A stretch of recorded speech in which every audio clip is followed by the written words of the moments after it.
siang hari ini. Senang sekali bisa bertemu di ibadah online kita kali ini. Mari kita persiapkan hati dan pikiran kita untuk masuk dalam hadirat Tuhan. Bapak, kami bersyukur Tuhan, kami boleh merasakan begitu besar kasih-Mu yang Kau curahkan dalam kehidupan kami Tuhan. Suatu kasih yang besar, suatu kasih yang ekstravagansa buat kami Tuhan. Ketika Engkau mencurahkan Tuhan darah-Mu, ketika Engkau menyerahkan tubuh-Mu di kayu salib Tuhan, Engkau mengatakan it is finished Tuhan, maka kami telah dibebaskan dari kuasa dosa. Bahwa ketika Engkau bangkit di hari ketiga Tuhan, kami telah dimenangkan dari kuasa maut Tuhan. Dan kami percaya Tuhan, oleh kuasa kematian dan kebangkitan Tuhan, kami telah dimerdekakan dari kuasa dosa, bahkan kami telah menang dari kuasa maut Tuhan. Terima kasih ya Yesus, kami akan beroleh kehidupan kekal bersama Engkau Tuhan. Saat kami datang ke hadirat-Mu Tuhan, masuk dalam hadirat-Mu Tuhan, kami akan ucapan syukur kami Tuhan buat perbuatan yang besar dan mulia dalam kehidupan kami ya Bapa. Hadirlah tengah-tengah kami Tuhan, berbicara melalui hamba-Mu Tuhan, nyatakan isi hati-Mu buat kami semua Tuhan, sehingga apa yang Kau nyatakan melalui hamba-Mu Tuhan dapat meneguhkan kami, menguatkan kami Tuhan, dan kekuatan baru dan pengharapan baru buat kami semua Tuhan. Kami diberkati oleh kuasa kasih firman-Mu. Inilah kami Tuhan, hadirlah dari awal dengan akhirnya Tuhan, memberkati kami semua. Buat setiap jemaat Tuhan yang siap memuji dan menyembah Tuhan lebih lagi, mari sama-sama katakan amin. Kami percaya Tuhan, melalui karya penyelamatan-Mu ya Bapa, kami mendapat harapan yang baru bersama Engkau Tuhan. Kami tidak usah takut, kami tidak usah cemas, kami tidak usah ragu, karena kami aman bersama Engkau Tuhan. Engkaulah harapan kami Tuhan, satu-satunya harapan kami Yesus.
Hanya Kau Yesus kuat,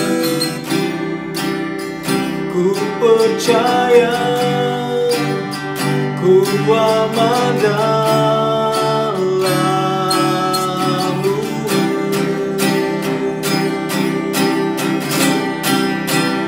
Harapanku di dalam-Mu, hanya Kau Yesus kuat, ku percaya, ku aman dalam-Mu.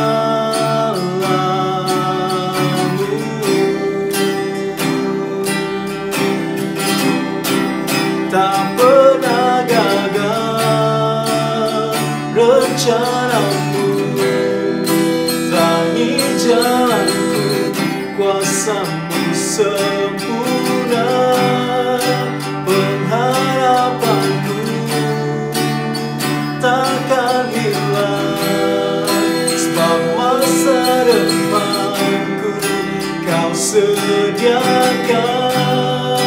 Tak pernah gagal rencana-Mu, terangi jalanku, kuasa-Mu sempurna. Pengharapanku takkan hilang,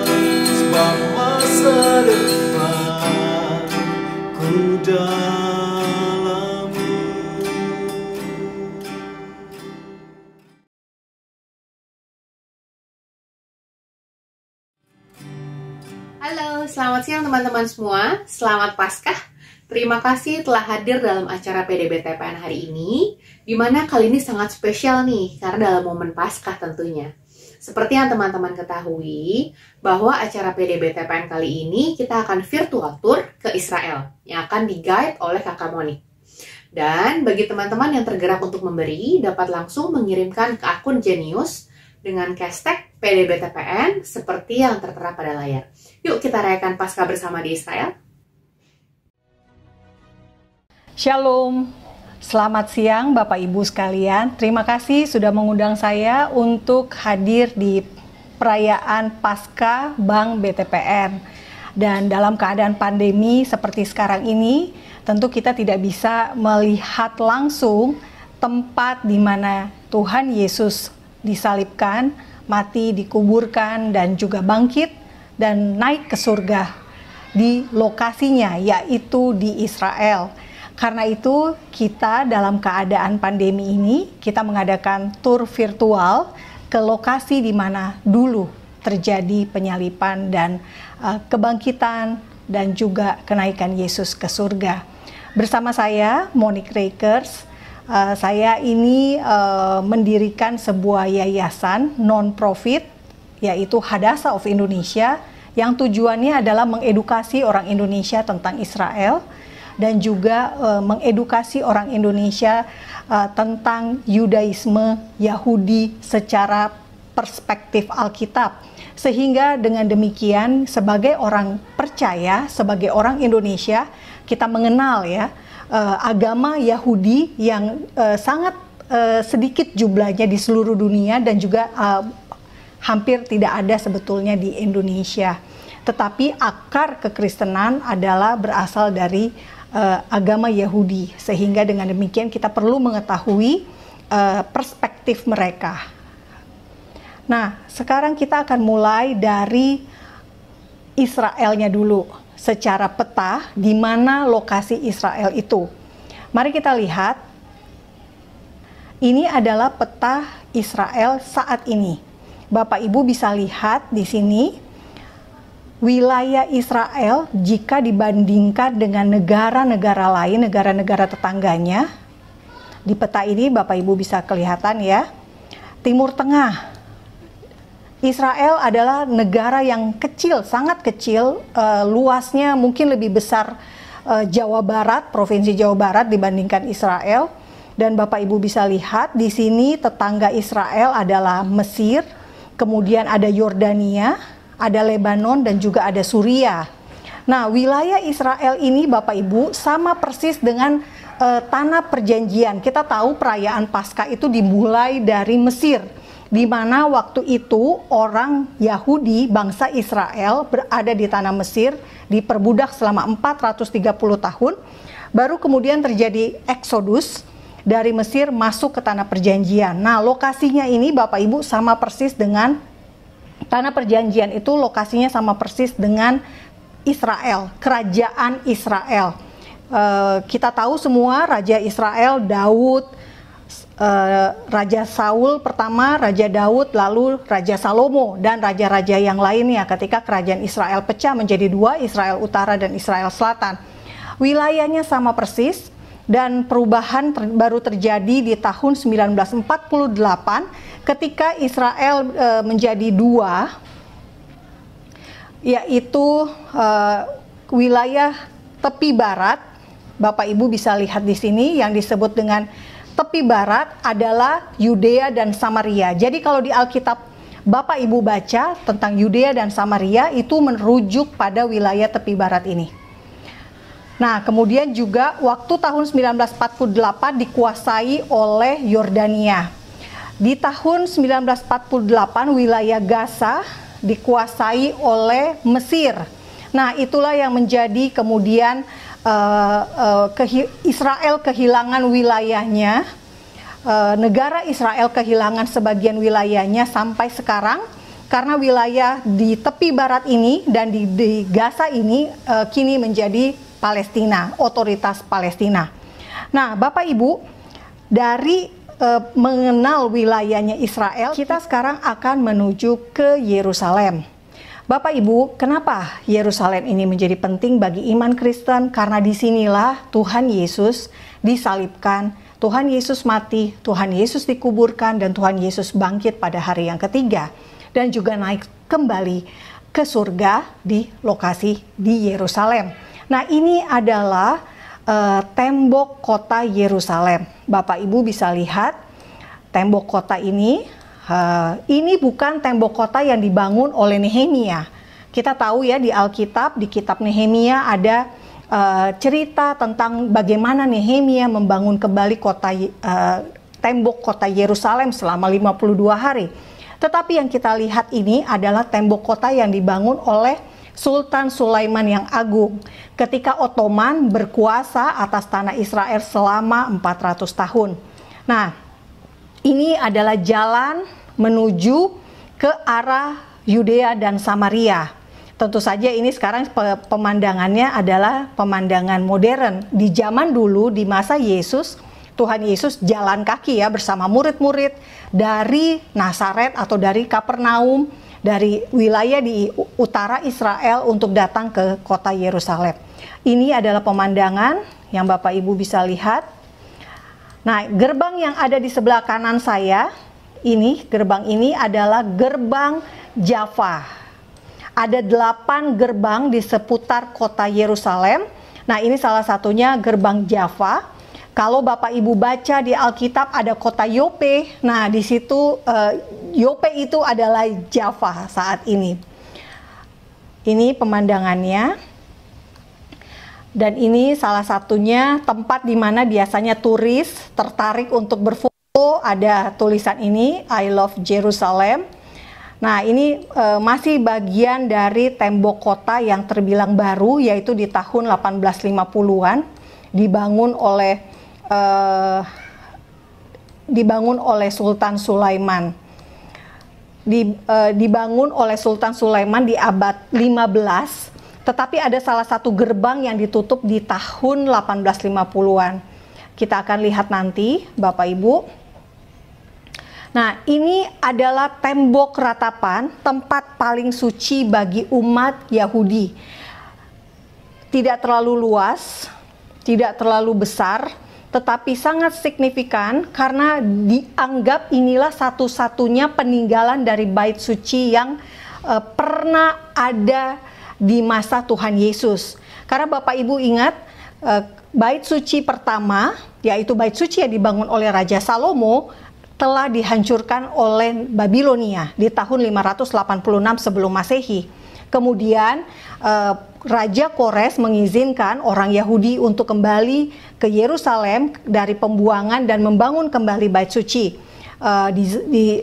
yang dilakukan oleh Zerubabel dan dilakukan juga oleh Imam Esra dan juga Nehemia, dan menjadi bait suci yang kedua. Dan Raja Herodes memperluas bait suci yang kedua ini. Tetapi kerajaan Romawi akhirnya menghancurkan kota Yerusalem dan meruntuhkan tembok dan meruntuhkan bait suci, sehingga yang tersisa hanya temboknya saja, yang seperti yang Bapak Ibu lihat saat ini. Nah, kita akan lihat secara tradisi Yahudi, tembok ini menjadi tempat ibadah. Nah, ibadah Yahudi sama seperti Islam, laki-laki dan perempuan dipisah. Jadi Bapak Ibu bisa lihat di sebelah kanan ini bagian perempuan, dan di sebelah kiri bagian dari pria. Nah, ini dia. Nah, meja-meja yang Bapak Ibu lihat ini adalah meja-meja di mana mereka akan menaruh Taurat mereka, Tanakh mereka atau Alkitab Ibrani, Alkitab Yahudi, mereka taruh di sini, dan mereka akan membaca di kitabnya itu dibaca. Jadi satu orang satu gitu ya, untuk membaca doa-doa untuk membaca Alkitab. Nah, inilah yang bisa Bapak Ibu lihat. Ini wilayah atau area khusus pria, yang di sebelah kanan area khusus wanita. Nah, wanita yang ada di sini datang biasanya menggunakan rok dan memakai kerudung penutup kepala. Nah, kalau di sini Bapak Ibu yang ada, Bapak Ibu bisa lihat tangga ini adalah tangga menuju ke area bait suci. Jadi ini temboknya, di baliknya adalah area bait suci. Tentu saja bait suci sekarang sudah tidak ada lagi Bapak Ibu, karena dihancurkan oleh Romawi tahun 70 Masehi. Nah, perayaan Paskah, 6 hari sebelum perayaan Paskah, Alkitab mengatakan bahwa Tuhan Yesus makan bersama dengan Lazarus yang baru dibangkitkan oleh Tuhan Yesus. Dan Tuhan Yesus makan bersama Lazarus, Maria, Marta di sebuah kota tempat tinggal Lazarus bernama Betania, dekat dengan lokasi Yerusalem, tidak terlalu jauh, sekitar 35 km. Nah, keesokan harinya Tuhan Yesus datang ke bait suci menunggang seekor keledai. Nah, itulah yang baru dirayakan kemarin, yaitu Minggu Palma. Bapak Ibu, Tuhan Yesus ketika masuk menunggang keledai itu juga menggenapi nubuatan yang sudah ada di dalam Alkitab Perjanjian Lama, yaitu di kitab Sakaria 9 ayat 9. Dikatakan begini, "Katakanlah kepada putri Sion, lihat rajamu sudah datang kepadamu. Ia lemah lembut dan mengendarai seekor keledai beban yang mudah."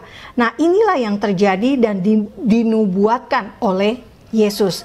Jadi ketika Yesus datang menaiki keledai dan orang-orang Yahudi melihat penampakan itu ya, mereka jadi ingat bahwa inilah yang dikatakan oleh Nabi Yesaya, dan orang-orang Yahudi bersorak ya, berteriak Hosana, Hosana, Hosiana dalam bahasa Ibraninya yang artinya Tuhan selamatkan kami.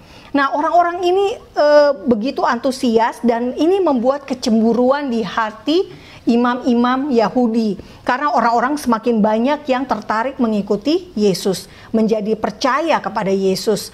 Dan terlebih lagi sebelumnya ada mujizat, yaitu kebangkitan dari Lazarus. Sehingga semakin banyak orang untuk menjadi percaya. Nah, inilah gerbang timur di mana Tuhan Yesus masuk Bapak Ibu. Kita bisa lihat pemandangannya dari seberangnya, yaitu Bukit Zaitun. Nah, di sini gerbang timur ini dalam keadaan tertutup. Kenapa dalam keadaan tertutup? Karena ditutup oleh Sultan Sulaiman dari masa Ottoman pada tahun 1850-an, 1851, 1850-an itu ditutup sehingga tidak ada lagi yang bisa lalu lalang di gerbang ini. Padahal gerbang timur inilah yang menjadi pintu masuk terdekat menuju ke bait suci. Tadi kita melihat gerbang timur dari luar. Nah, ini adalah gerbang timur dari dalam. Jadi lokasi ini adanya, kita hanya bisa masuk ke tempat ini dari yang kita bisa bilang dari ini nih, Kuba Emas. Jadi kita harus masuk ke area Kuba Emas dulu, baru kita akan melihat gerbang emas ini dari dalam, lokasi dari dalamnya. Ya, Bapak Ibu, ini gerbang emas dari dalam. Nah, gerbang emas dari dalam ini biasanya di bulan Ramadan atau di sholat Id gitu ya, Idul Fitri, akan menjadi tempat umat Islam juga merayakan sholat ya, sholat Id di depan sini. Tetapi pada hari-hari biasa, hari Jumat mungkin itu tidak digunakan. Tetapi kalau hari penting, lokasi ini menjadi tempat yang digunakan untuk sholat, untuk beribadah. Nah, Bapak Ibu bisa lihat di dalam kompleks dari Kuba Emas ini cukup besar, Bapak Ibu bisa kelihatan di sini. Nah, selama ini orang Indonesia taunya Masjid Al-Aqsa itu yang kubah warna emas ya, tetapi sebetulnya yang warnanya silver atau sekarang ini lebih tepatnya hitam. Jadi Bapak Ibu sudah dapat bayangan suasana ketika Tuhan Yesus datang memasuki bait suci, memasuki kota Yerusalem menunggang keledai. Nah, ini adalah bekas lokasi bait suci. Nah, seperti saya katakan tadi, Bait sucinya sudah tidak ada lagi, sekarang adalah kubah emas. Nah, Bapak Ibu, keesokan harinya setelah Yesus datang naik keledai dengan menunggang keledai, Yesus dan murid-murid berada di Bukit Zaitun. Nah, di saat itu Tuhan Yesus mengajarkan tentang akhir zaman, mengenai tanda-tanda kedatangannya yang kedua kali. Nah, di momen itulah salah satunya yang kita kenal, yakni ketika Tuhan Yesus menangisi kota Yerusalem. Mengapa Tuhan Yesus menangisi kota Yerusalem? Karena Tuhan Yesus tahu bahwa Yerusalem akan dihancurkan dan bait suci akan dirubuhkan oleh Romawi. Dan apa yang dikatakan Tuhan Yesus itu 40 tahun kemudian digenapi. Nah, di tempat ini, di Bukit Zaitun, sekarang ada gereja namanya Dominus Flevit. Nah, gereja ini bentuknya air mata, tetesan air mata untuk pengingat bagaimana Tuhan Yesus sedih. Tuhan Yesus merasa berduka untuk apa yang akan menimpa orang-orang Yahudi, bangsa Israel, bangsanya sendiri. Jadi ketika Tuhan Yesus dan murid-murid duduk menatap kota Yerusalem, pemandangan di depannya, disitulah momen ketika Tuhan Yesus mengajarkan tentang akhir zaman. Kemudian Tuhan Yesus dan murid-murid makan bersama di sebuah ruang yang disebut di dalam Alkitab adalah ruang atas. Nah, Bapak Ibu bisa lihat ini saat ini berada di Bukit Sion. Nah, disebut Bukit Sion,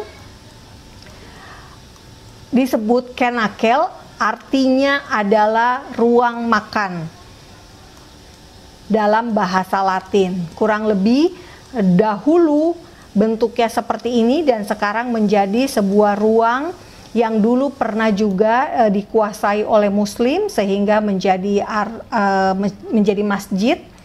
Nah, sekarang fungsinya hanya untuk didatangi oleh turis. Nah, ruang atas itu juga yang tadi kita lihat adalah bagian bawahnya Bapak Ibu, dan sekarang kita melihat di bagian atasnya. Nah, di bagian atas ini pemandangannya seperti ini. Di ruang atas kita bisa melihat ini adalah gereja di mana Bunda Maria ditemukan meninggal, ditemukan wafat. Nah, ini pemandangan dari ruang atas, upper room, di mana Tuhan Yesus makan malam bersama. Tuhan Yesus membagi-bagikan roti tidak beragi yang menandai sebagai tubuhnya, dan minum anggur yang ditandai sebagai darahnya. Itulah perjanjian baru bagi kita. Nah, dari sini Bapak Ibu, Tuhan Yesus pergi ke Taman Getsemani untuk berdoa. Nah, ini adalah area yang dimana dahulu adalah tempat pemerasan dari zaitun, dari buah zaitun. Dan disinilah kemudian dibangun gereja dengan dana dari berbagai negara sehingga disebut gereja segala bangsa. Nah, di sini Bapak Ibu bisa lihat dari sini biasanya bus-bus turis akan diparkir di sini dan kita semua akan turun untuk bisa masuk ke dalam. Tuh. Dan ini adalah suasana Yerusalem Bapak Ibu.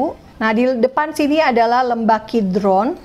Kalau Bapak Ibu baca Alkitab, Bapak Ibu akan lihat tulisan ayat tentang Kidron. Nah, itu adalah lembah Kidron. Nah, seperti apa di bagian dalamnya Bapak Ibu? Ini batu yang dipercaya sebagai tempat di mana Tuhan Yesus berdoa di Taman Getsemani. Di sini tempatnya. Nah, momen inilah Bapak Ibu kita ingat bersama bahwa ketika itu Tuhan Yesus mengajarkan satu teladan, yaitu menyerahkan seluruh kehidupan kepada Bapa di surga. Bagaimana bukan kehendaknya yang jadi, tetapi kehendak Bapa. Dan itulah teladan yang ditinggalkan buat kita, bagaimana dalam hidup kita juga senantiasa percaya pada apa yang menjadi kehendak Tuhan atas hidup kita, karena kehendak Tuhan itu pasti baik buat kita. Ya, Kemudian dari Getsemani kita akan melihat tamannya ya Bapak Ibu, seperti apa sih pohon-pohon zaitun. Nah, ini pohon-pohon zaitun yang ada di halaman dari gereja segala bangsa tadi. Nah, karena dulunya bekas tempat pemerasan zaitun. Nah, proses untuk menghasilkan minyak zaitun itu sangat-sangat luar biasa ya, harus ditekan sedemikian rupa barulah keluar minyaknya yang murni dan menjadi minyak yang sangat mahal. Nah, itulah penggambaran apa yang terjadi di Getsemani. Benar-benar Tuhan Yesus diproses sehingga dia mengeluarkan kemurnian dari dirinya, yaitu ketika dia mengatakan bahwa bukan kehendaknya yang terjadi, tetapi biarlah kehendak Tuhan, kehendak Bapaknya yang dilakukannya. Nah, inilah yang menjadi teladan buat kita semua. Bapak Ibu bisa lihat di sini, pohon-pohon ini dikatakan sudah ribuan tahun, jadi sudah sangat tua. Nah, dari sini Bapak Ibu, Tuhan Yesus ditangkap dan kita tahu bersama yang menyerahkan Tuhan Yesus adalah Yudas Iskariot, muridnya sendiri. Nah, dari taman Tuhan Yesus dibawa dan dipercaya Tuhan Yesus dipenjara untuk beberapa jam di malam itu di tempat ini. Nah, ini nama areanya adalah Menara Daud, tetapi sebetulnya tidak ada hubungannya dengan Daud ya. Tidak ada hubungannya dengan Daud. Nah, ini dipercaya dulu bagian dari rumah Herodes, kawasan dari rumah dan juga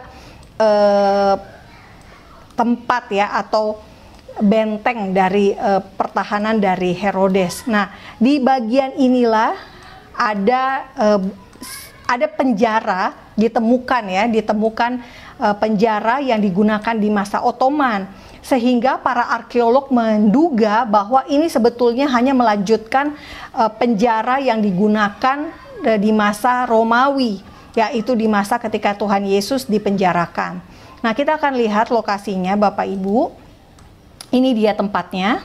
Nah, saya kebetulan pernah ke sana tahun 2017. Ini bukan area untuk umum.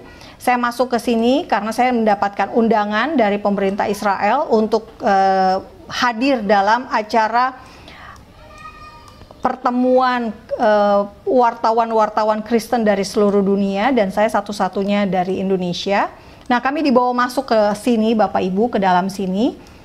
Nah, ini penjara yang diduga di masa Romawi dan juga dilanjutkan oleh masa Ottoman. Bentuknya seperti ini kurang lebih. Ya, Bapak Ibu bisa lihat. Nah,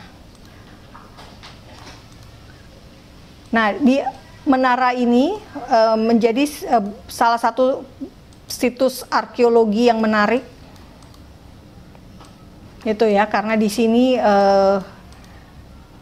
banyak tempat, banyak lokasi yang masih perlu diteliti oleh para arkeolog karena diduga berkaitan dengan masa perjanjian lama.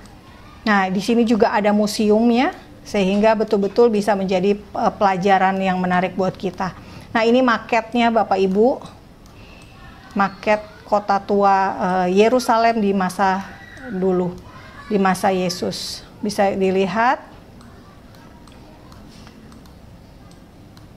seperti ini. Jadi Yerusalem tidak terlalu besar, tidak terlalu luas, tetapi menjadi perebutan berbagai bangsa sejak zaman dahulu kala. Nah, seperti apa Bapak Ibu penjaranya? Ini di dalam sini Bapak Ibu. Nah, ini dulu adalah ruang penjaranya. Jadi sel-selnya ada di bagian sini. Tetapi tentu saja ini adalah reruntuhan ya, bukan bentuk seperti penjara aslinya gitu, tetapi hanya reruntuhan. Dan perbedaan batu-batu fondasi-fondasi yang di sini menunjukkan memang habis dihancurkan, dibangun kembali, dihancurkan, dibangun kembali, dan demikian seterusnya sehingga menjadi seperti sekarang ini. Nah, sebagian umat Kristen percaya bahwa tempatnya adalah penjara itu ada di sini, Bapak Ibu, yang diberikan nama Gereja Petrus Gallicantu, gereja tempat Petrus menyangkal Yesus 3 kali. Nah, di sini dipercaya ada penjara di bagian bawahnya. Tapi ini adalah gereja baru, Bapak Ibu, baru ada sekitar tahun 1930-an. Nah, gereja ini dibangun untuk menandai sebagai tempat ketika Tuhan Yesus dipenjara selama beberapa jam. Nah, setelah dari penjara, kemudian Tuhan Yesus keesokan harinya dibawa untuk dihukum mati melalui penyalipan oleh Pontius Pilatus. Nah, kita akan menuju ke Kota Tua, Bapak Ibu. Kita akan melihat yang namanya Via Dolorosa. Mungkin Bapak Ibu membayangkan jalan penderitaan, jalan yang dilakukan oleh Yesus bisa dilakukan secara syahdu gitu ya, tetapi pada kenyataannya tidak. Karena Via Dolorosa saat ini adalah tempat di mana menjadi kawasan perbelanjaan. Jadi Bapak Ibu bisa lihat di sini ada banyak toko-toko, ada banyak tukang jualan ya, kaki lima. Nah, di Via Dolorosa ini Bapak Ibu bisa bertemu dengan orang Arab Israel, orang Arab Kristen, Arab Islam gitu ya. Jadi keberagaman Yerusalem justru terlihat di Via Dolorosa ini. Nah, Bapak Ibu bisa bertemu dengan pemilik toko yang memutar lagu-lagu Arab misalnya, nah seperti ini. Nah, sebetulnya Via Dolorosa hanya sepotong dan ini jalan yang saya tunjukkan ini adalah jalan di Kota Tua, Bapak Ibu, yang menjadi Kota Tua Yerusalem itu terbagi 4 kawasan, yaitu kawasan Yahudi, kawasan Islam, kawasan Kristen, dan kawasan Armenia. Nah, kita tahu Armenia itu adalah negara pertama yang menjadi Kristen, menjadi percaya. Sepanjang Via Dolorosa ada 14 perhentian atau stasi dibilangnya, berdasarkan dari kisah Alkitab. Jadi di Alkitab ada momen-momen ketika misalnya Tuhan Yesus dijatuhi hukuman mati oleh Pilatus. Nah, itu dikatakan sebagai stasi pertama. Stasi pertamanya seperti apa nanti saya akan perlihatkan. Nah, inilah demikian ini suasananya dari Via Dolorosa ya Bapak Ibu. Jadi orang-orang turis-turis peziarah datang ke sini untuk merasakan, melihat apa sih gitu ya, seperti apa sih jalan salib. Nah, mungkin Bapak Ibu tidak bisa membayangkan bahwa ini adalah lokasi yang syahdu ya, tidak Bapak Ibu. Ini lokasinya justru ramai, sibuk. Tetapi tentu saja spiritualitasnya Bapak Ibu tidak akan kehilangan nuansa tersebut gitu ya, karena kita memang datang ke sana untuk menyesap perjalanan salib Tuhan Yesus. Nah, di stasi kedua Bapak Ibu, Tuhan Yesus diberikan mahkota duri, diberikan salib. Pontius Pilatus disebutkan di dalam Alkitab duduk di dalam kursi pengadilan, di atas kursi pengadilan yang disebut Gabata atau Litostrostos. Nah, ini dilambangkan dengan ditandai ya dengan sebuah kayak kubah batu dan ada salib. Tuhan Yesus menggendong salib, mendapatkan salibnya. Seperti apa mahkota duri? Nah, pohon mahkota duri seperti ini Bapak Ibu. Jadi Spina Christi, pohonnya betul ada, tumbuh di Israel, dan rangkaian dari cabang pohon mahkota duri inilah yang kemudian dibuat seperti mahkota yang dipakaikan kepada Tuhan Yesus. Nah, Bapak Ibu bisa lihat duri-durinya ini sangat panjang ya, lumayan panjang. dan sangat cukup sakit. Dan Tuhan Yesus ketika dipakaikan itu bukan hanya sekedar diletakkan begitu saja di atas kepala, tetapi betul-betul di duri-duri itu ditancapkan masuk ke dalam kulit kepalanya ya, sehingga darah menetes dan benar-benar menimbulkan luka. Nah, ini bisa kita lihat Bapak Ibu, duri-durinya ya, panjang seperti ini. Nah, jadi kita bisa membayangkan bahwa bahwa mahkota duri asalnya dari sini gitu ya. Kita bisa tahu sehingga Bapak Ibu bisa lebih mudah membayangkan. Ya Bapak Ibu, Via Dolorosa baru ada abad ke-14. Nah, ini adalah stasi pertama yang tadi. Ini adalah stasi kedua. Dan Via Dolorosa ini ditetapkan sebagai tempat suci ya oleh Ordo Fransiskan dari Katolik, sehingga banyak umat Katolik kemudian datang ke Yerusalem untuk beribadah. Nah, ini adalah tempat di mana Tuhan Yesus jatuh dan sekarang menjadi Gereja Katolik Armenia. Dan di stasi keempat Tuhan Yesus bertemu dengan ibunya, yaitu Bunda Maria. Dan setiap stasi ditandai dengan gereja. Jadi sepanjang Via Dolorosa itu ada beberapa tempat yang menjadi tanda ya bahwa ada peristiwa dalam prosesi penyalipan. Nah, ini stasi kelima, tempat Tuhan Yesus salibnya dipikul oleh Simon Kirene.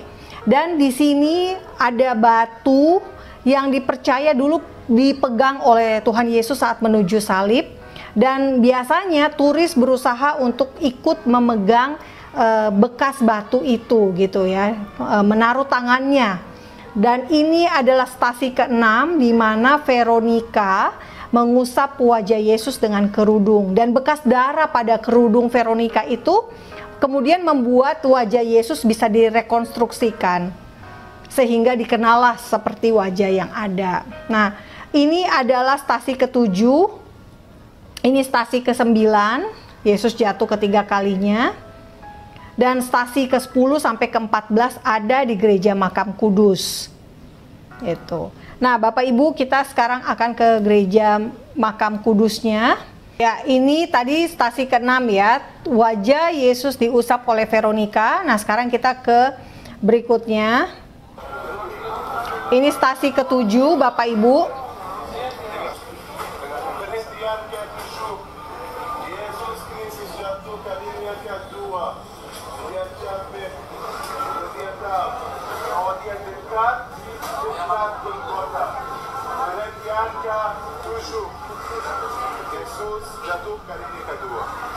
Ya, Bapak Ibu, sebetulnya apa yang disebutkan Yesus jatuh pertama, kedua, ketiga, Yesus bertemu Veronica, atau Tuhan Yesus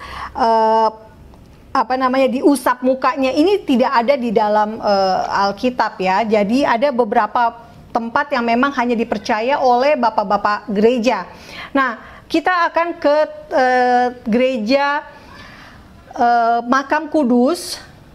Nah, Bapak Ibu, ini adalah gereja Makam Kudus yang dipercaya oleh umat Katolik dan Ortodoks sebagai tempat di mana Yesus disalibkan, dikuburkan, dan juga menjadi tempat di mana Tuhan Yesus bangkit gitu ya, bertemu dengan Maria Magdalena. Lokasinya ada di sini semua.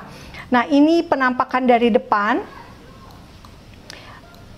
Gereja ini adalah salah satu gereja tertua, tetapi memang sudah melalui renovasi juga Bapak Ibu, karena dulu sempat dihancurkan setelah dibangun oleh Ratu Helena dari Raja Konstantin, Raja Romawi yang pertama memeluk Kristen, sehingga Romawi kemudian menjadi kerajaan Kristen pada tahun 300-an. Nah, ini ibunya kemudian membangun sejumlah gereja di Tanah Suci, di Israel, di Tanah Perjanjian. Ini adalah salah satu gereja yang dibangun dan juga sempat dihancurkan. Nah, pintu masuk gereja ini kuncinya dipegang oleh orang Muslim, bukan oleh orang Kristen. Kenapa? Karena banyak denominasi yang mengklaim ya memiliki gereja ini. Ya, daripada berantem akhirnya udah demi keadilan yang pegang adalah orang Muslim. Jadi setiap pagi jam 8 dan setiap malam jam 8 malam keluarga Nuseibe akan mengunci pintu dan para biarawan akan berada di dalam gereja, tidak bisa keluar, baru bisa keluar keesokan harinya ya ketika jam 8 pagi dibuka gitu. Nah, ini pemandangannya Bapak Ibu, gereja di Yerusalem, gereja tua di Yerusalem, salah satu gereja tertua. Nah, kemudian di bagian dalamnya seperti apa? Seperti ini. Nah, ini dipercaya Tuhan Yesus diturunkan dari salib setelah penyalipan, kemudian diturunkan, dan inilah tempatnya Bapak Ibu. Batu ini dipercaya sebagai tempat Yesus diletakkan. Nah, kita akan lihat di dalamnya ya, di dalam gereja makam kudus ini. Nah, ini adalah makamnya. Nah, ini makamnya Bapak Ibu. Semua orang ingin masuk ke dalam sini. Nah, ini kalau perayaan Paskah, kurang lebih makam Yesus dilihat dari atas seperti ini. Dan lilin-lilin menyala di sekitarnya, Bapak Ibu bisa lihat. Semua orang datang untuk momen Paskah dan akan sangat ramai. Dan sekarang tentu saja karena COVID tahun lalu tidak ramai. Nah, ini pemandangan di dalam gereja makam kudus ya Bapak Ibu.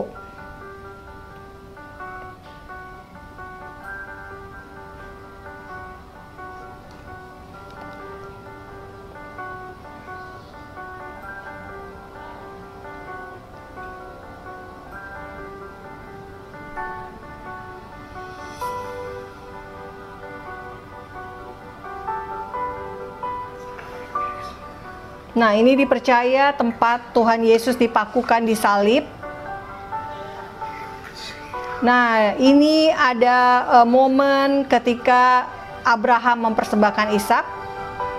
Dan ini bukit Golgotanya, batunya ya Bapak Ibu, dilindungi dengan kaca supaya tidak sembarangan orang bisa memegang. Nah, bintang ini dianggap sebagai tempat di mana salib Yesus berdiri.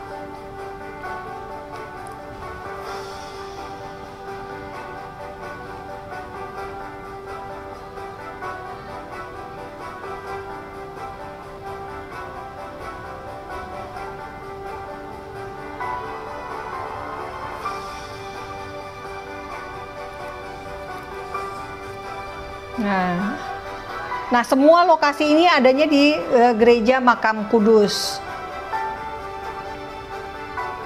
Nah, ini makam Yesus Bapak Ibu, karena COVID jadinya sepi, tidak seramai seperti yang tadi. Nah, di sini juga ada satu tempat yang menarik ya, kapel Adam. Dipercaya Adam dan Hawa dimakamkan di sini, di tempat ini. Nah, yang di kaca itu adalah batunya yang zaman dulunya ya, yang masih dipertahankan. Oke, kita akan melihat sekarang tempat yang sangat unik, yaitu tempat dipercaya sebagai ditemukannya salib Yesus. Nah, sama lokasinya di makam kudus juga, tetapi di bagian yang lain. Nah, di sini Bapak Ibu, ini dulu bentuknya seperti bukit tengkorak, itu dipercaya seperti gua ya, seperti batu-batuan, batu-batu kapur. Nah, ini masih ada bebatuannya. Nah, ini tempat di mana salib ditemukan oleh Ratu Helena. Ada 3 salib yang saat ini potongannya disimpan di berbagai museum di seluruh dunia. Jadi potongan-potongan kecil disimpan di berbagai museum. Nah, ini seperti ini Bapak Ibu, tempat di mana salib Yesus ditemukan. Nah, kita sekarang akan melihat satu foto yang membuktikan bahwa betul bahwa dulu itu penyalipan itu betul ada gitu ya. Nah, ini foto yang ada di Museum Israel. Satu bukti paku dimasukkan ke kayu ya, jadinya orangnya sudah diangkat, tidak ada, tetapi itu menunjukkan bahwa kayu sepanjang itu dulu hampir sama masuk ke kaki dan tangan Yesus.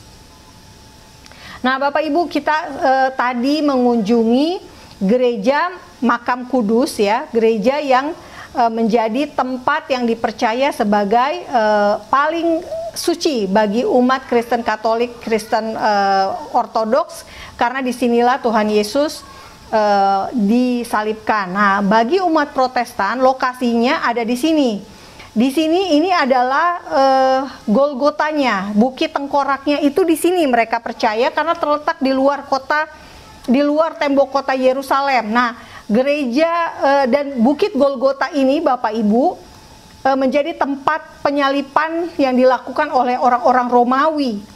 Orang-orang Romawi menyalibkan orang-orang Yahudi yang dianggap memberontak dan sebagainya itu di sini gitu. Dan juga dipercaya dahulu digunakan juga oleh orang Yahudi untuk menghukum mati orang.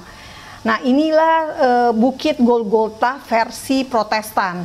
Biasanya kita akan dibawa ke sini juga Bapak Ibu, di Garden Tomb tempatnya, dan mereka akan duduk di sini untuk mendengar keterangannya, penjelasan dari guide atau dari pendeta.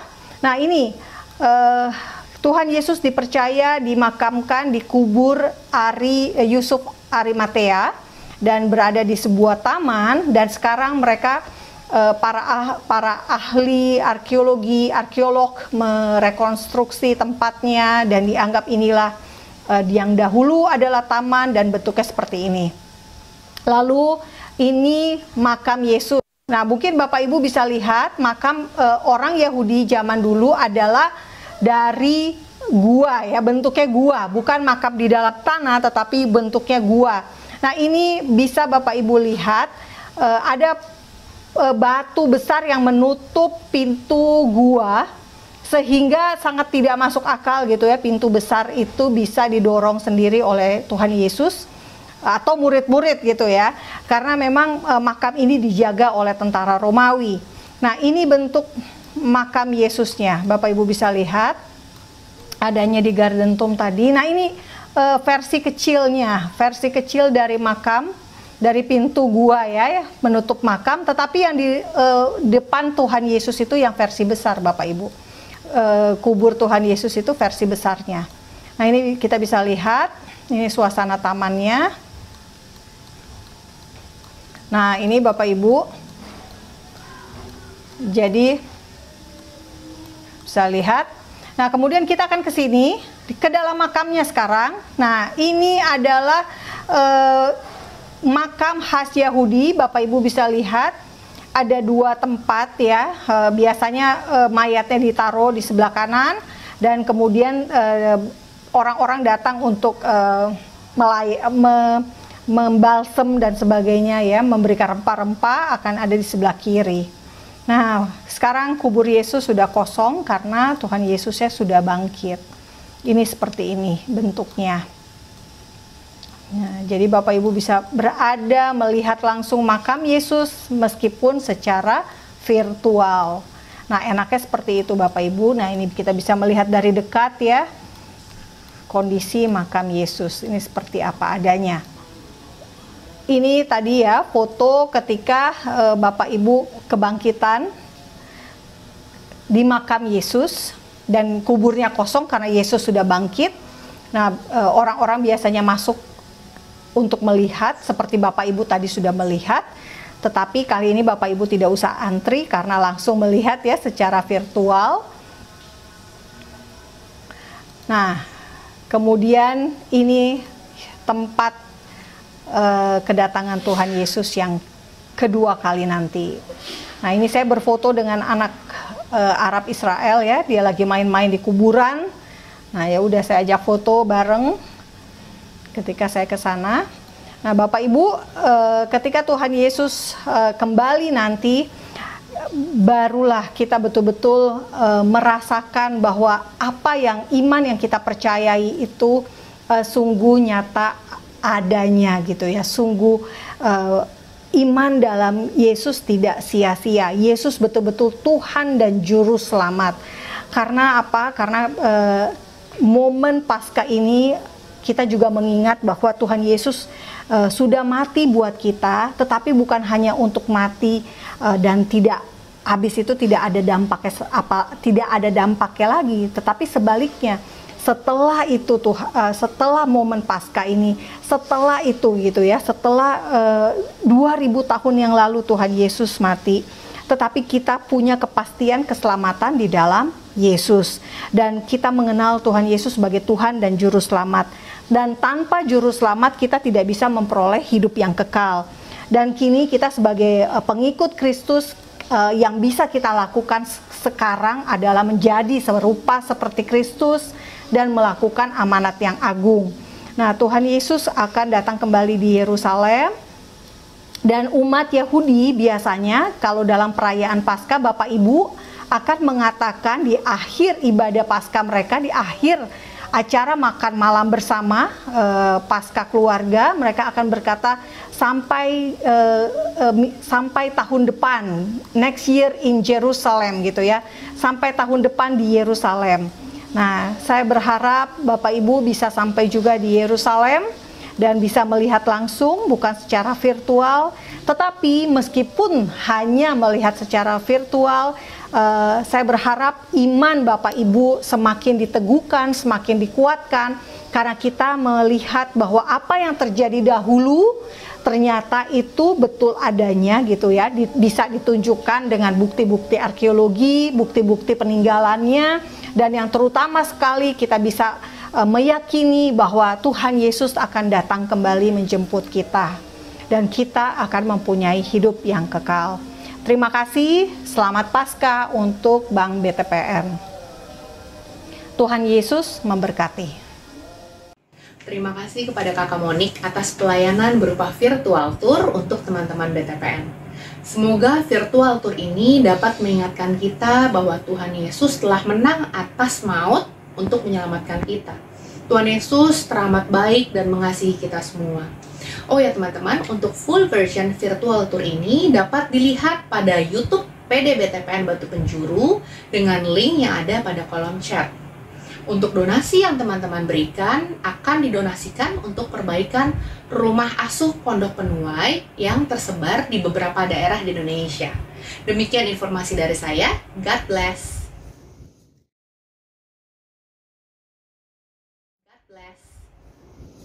Bapak, Ibu, dan Saudara sekalian, kita sudah sampai di penghujung acara kita, dan kita sudah melihat jejak Tuhan Yesus saat disalibkan, mati, dikuburkan, bangkit, dan naik ke surga dari Yerusalem. Semua yang ada dalam Alkitab kita bisa ditelusuri peninggalannya, dan bisa dibuktikan peristiwa-peristiwa yang ada di dalam Alkitab. Tetapi Tuhan Yesus juga berkata di dalam Yohanes 20 ayat 29, berbahagialah mereka yang tidak melihat tetapi percaya. Mari kita satu di dalam doa. Bapa di dalam surga, terima kasih untuk keselamatan yang disediakan bagi kami melalui darah yang tercurah dari Tuhan Yesus. Terima kasih untuk kehidupan kekal yang disediakan bagi kami, dianugerahkan bagi kami sama seperti Tuhan Yesus yang sudah bangkit dari kematian dan mempunyai tubuh kemuliaan. Demikian pula kami, Bapa, kami tahu kami akan diberikan tubuh kemuliaan dan hidup dalam kekekalan bersama Engkau selama-lamanya. Bapa di surga, berkati BTPN, berkati dan berikan hikmat dan kecakapan kepada anak-anak-Mu di tempat ini. Biarlah nama Tuhan dimuliakan. Biarlah namamu Tuhan ditinggikan di tempat ini melalui setiap anak-anak-Mu. Di dalam nama Tuhan Yesus kami berdoa, kami mengucap syukur. Haleluya, puji Tuhan. Amin. Kiranya spesial Paskah tahun ini makin menguatkan iman kita dan membuat kita semakin mengenal Alkitab dan Tuhan kita, Yesus Kristus, Juru Selamat dunia. Selamat Paskah Tuhan Yesus memberkati.